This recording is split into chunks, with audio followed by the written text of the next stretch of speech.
He aquí mi diagrama de flujo. Para poder explicar enteramente cada parte del diagrama, primeramente enfoquémonos en estos dos, bottom-up y top-down. Estas son dos técnicas diferentes por la forma en la que operan, ya que en el top-down el proceso de fabricación comienza de materiales grandes que se van reduciendo a tamaños de escala nanométrica, y en el bottom-up se puede abarcar la construcción de estructuras pequeñas, lo que quiere decir que comienza de pequeño y va aumentando y aumentando y aumentando. En otras palabras, en el top-down iniciaremos con una pieza grande de material y a través de grabado o molienda obtendremos de ella una nanoestructura mediante la remoción de este material. Estas técnicas ofrecen confiabilidad y con ellas se obtienen dispositivos que son bastante complejos. Sin embargo, tienen la desventaja de requerir mucha energía y generar desperdicios. Aún así, con ellas se pueden fabricar chips para computadora, láseres, espejos de alta calidad, etc. Mientras que las técnicas de bottom-up se especifican más como la construcción de estructuras por átomo, molécula por molécula, mismas que pueden ser separadas en tres partes. Primeramente la síntesis química, que es un método para producir materias primas como moléculas o partículas. También está el ensamble posicional, en el que los átomos, las moléculas o sus agregados son manipulados deliberadamente y posicionados uno por uno. Por último tenemos el autoensamblaje. En esta técnica, los átomos o moléculas se ordenan a sí mismas dentro de nanoestructuras mediante interacciones físicas y o químicas.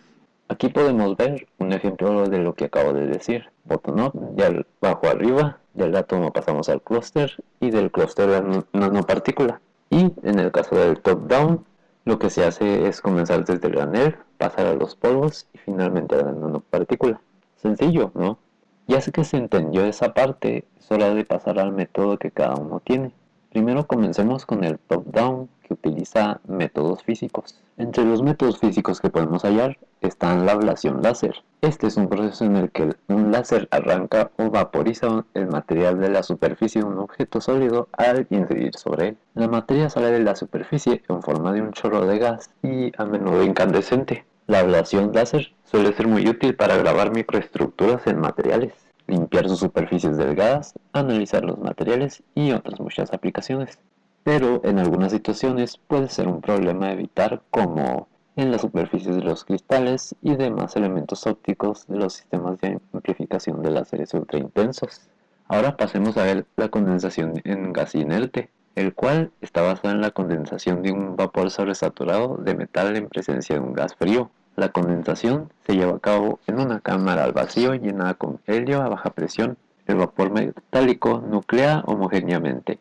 Esto debido a las colisiones con los átomos de gas frío. La evaporación del material puede ser hecha por plasma o unas de electrones. Eso va a depender del material que se quiere evaporar. La siguiente es la descarga de arco, que es un tipo de descarga eléctrica continua que genera luz y calor que son muy intensos. Este se produce entre dos electrones enfrentados dentro de una atmósfera de gas inerte a baja presión. Aquí tenemos dos electrodos de grafito. Entre ellos se hace pasar una corriente intensa, que son como cientos de amperes, lo cual hace sublimar los átomos de la superficie de los electrodos, así formando un plasma alrededor de estos. En un arco que esté abierto al aire, el electrodo positivo alcanza una temperatura como de unos 3000 grados centígrados.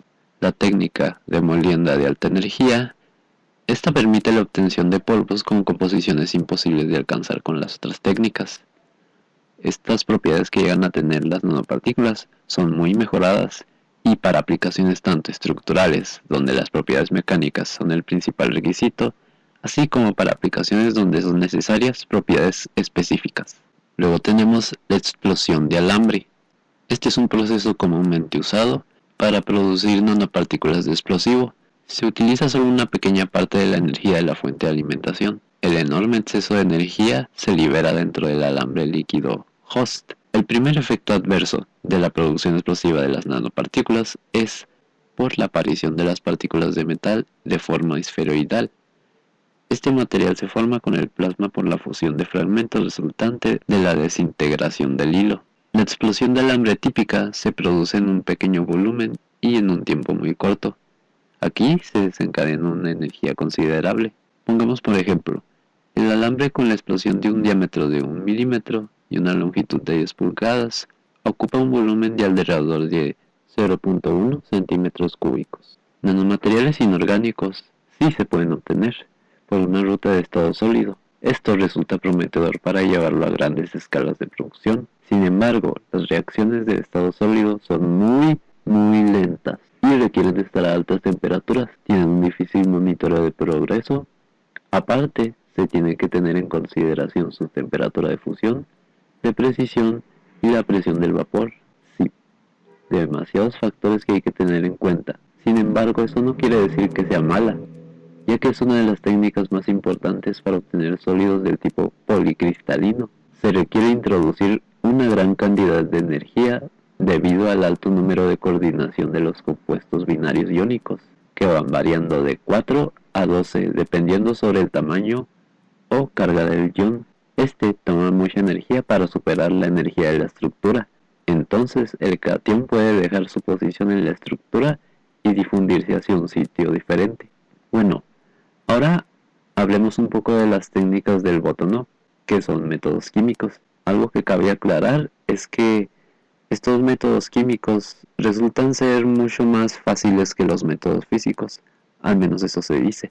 Comencemos con la síntesis fotoquímica. Esta se lleva a cabo por la aplicación de radiaciones con diversas longitudes de onda, tales como son rayos gamma, láser de iones de argón, luz visible y luz ultravioleta. Pasando al método de sonoquímica, aquí las moléculas reaccionan químicamente debido a la aplicación de una poderosa radiación de ultrasonido, que viene siendo de unos 20 kHz o 10 MHz. El fenómeno de sonoquímica es la cavitación acústica que resulta del colapso de burbujas generando una enorme concentración de energía cinética en el líquido. Esta convertida en energía térmica por el movimiento en el interior de las burbujas formadas. Una de las ventajas de estos métodos es el gran número de átomos que son homogénea e instantáneamente producidos durante la radiación, logrando además partículas monodispersas. Los aspectos generales en el método electroquímico son que presentan el empleo de un ánodo de sacrificio como fuente de metal.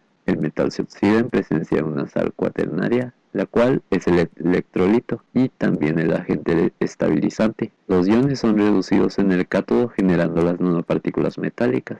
Algo bueno de este método es su síntesis, que puede ser reproducida a gran escala con rendimientos mayores al 95% y con la posibilidad de poder modular el tamaño de partícula mediante la variación del potencial aplicado. En la síntesis solvotermal, en las que un precursor metálico está disuelto en un líquido dentro de un recipiente cerrado, es calentado por encima de su punto de ebullición, lo que genera una presión superior a la atmosférica.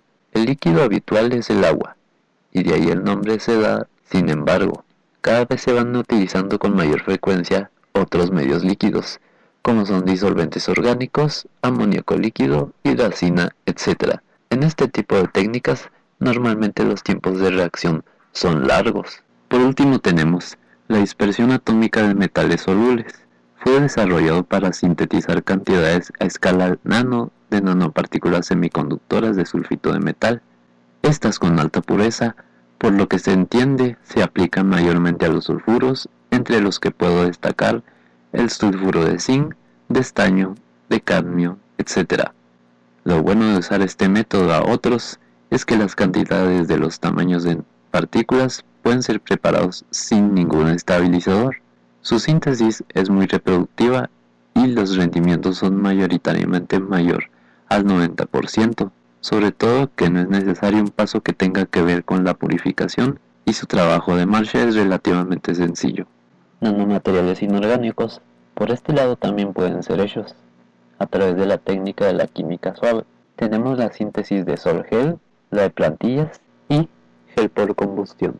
En el proceso del sol-gel, que es ampliamente utilizado recientemente en los campos de la ciencia e ingeniería, se usa un método que se utiliza para la fabricación de materiales, que es a partir de una solución química, se abrevia con la palabra sol, de solución, que actúa como precursor a una red integrada o se podría hacer un gel. Los precursores típicos pueden ser los alcoxidos metálicos y cloruros de metales, que son sometidos a hidrólisis y reacciones de policondensación.